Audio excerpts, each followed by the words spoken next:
Pas d'annonce majeure sur l'Ukraine à l'issue de la rencontre entre Donald Trump et Vladimir Poutine en Alaska.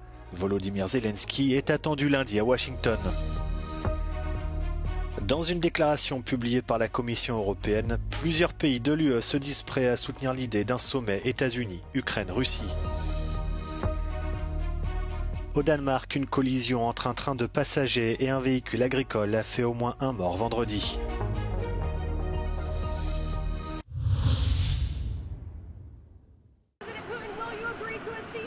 Pas d'annonce majeure sur la résolution du conflit en Ukraine à l'issue de la rencontre entre Donald Trump et Vladimir Poutine en Alaska. Après 3 heures de discussion, les deux dirigeants se sont exprimés lors d'une courte conférence de presse sans répondre aux questions des journalistes. Si le président américain a évoqué une réunion productive, il n'a livré aucun détail sur son contenu. Well, thank you very much, Mr. President. That was very profound, and I will say that I believe we had a very productive meeting. There were many points that we agreed on, most of them, I would say, a couple of big ones. De son côté, Vladimir Poutine a parlé d'un entretien constructif. Il a réaffirmé son souhait de résoudre ce qu'il appelle les causes profondes de la guerre en Ukraine. Чтобы украинская урегулированная сила устойчивый и долгосрочный характер, должны быть устранены все первопричины кризиса. Le président russe a également évoqué sa volonté de rétablir des relations commerciales avec les États-Unis. À son retour d'Alaska, Donald Trump s'est longuement entretenu par téléphone avec Volodymyr Zelensky, puis avec des alliés de l'OTAN, a indiqué la Maison-Blanche. Le président ukrainien se rendra lundi à Washington.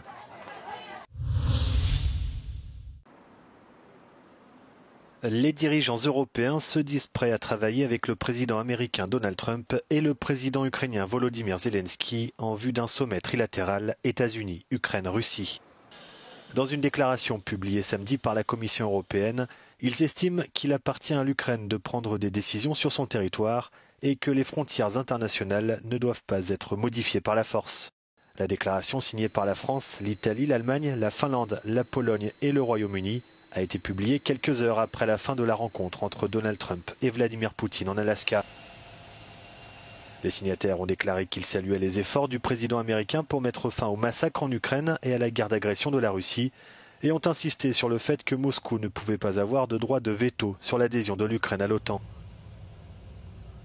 Dans un post sur X, la présidente de la Commission Ursula von der Leyen a plaidé pour des garanties de sécurité solides pour l'Ukraine et l'Europe. Les pompiers d'Espagne, du Portugal et de Grèce luttaient contre des incendies de forêt vendredi. Avec la chaleur et la sécheresse persistante mettant à mal les efforts de maîtrise de flammes. Les incendies qui font rage au Portugal depuis plus de 3 semaines ont fait une victime mortelle vendredi à Guarda dans l'est du pays. Près de 4000 pompiers luttaient contre des incendies vendredi. 7 incendies majeurs étaient actifs. Les autorités ont prolongé l'état d'alerte jusqu'à dimanche. Le gouvernement a demandé l'aide du mécanisme de protection civile de l'Union européenne. L'Espagne luttait contre 14 incendies majeurs. Une hausse des températures était attendue au cours du week-end. Les feux de forêt en Espagne cette année ont brûlé 158 000 hectares, une superficie à peu près équivalente à celle de Londres.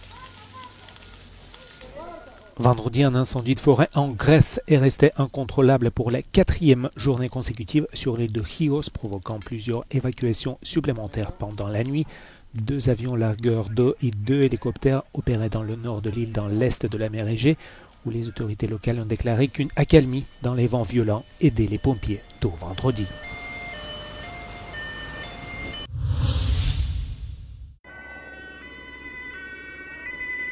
La collision entre un train de passagers et un véhicule agricole a fait au moins un mort et plusieurs blessés vendredi au Danemark.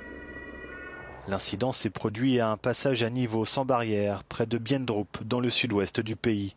2 voitures du train ont déraillé au moment de la collision. Une centaine de personnes, dont 25 écoliers, étaient à bord du train qui reliait Copenhague à Sonderborg. Les élèves sont sains et saufs mais en état de choc.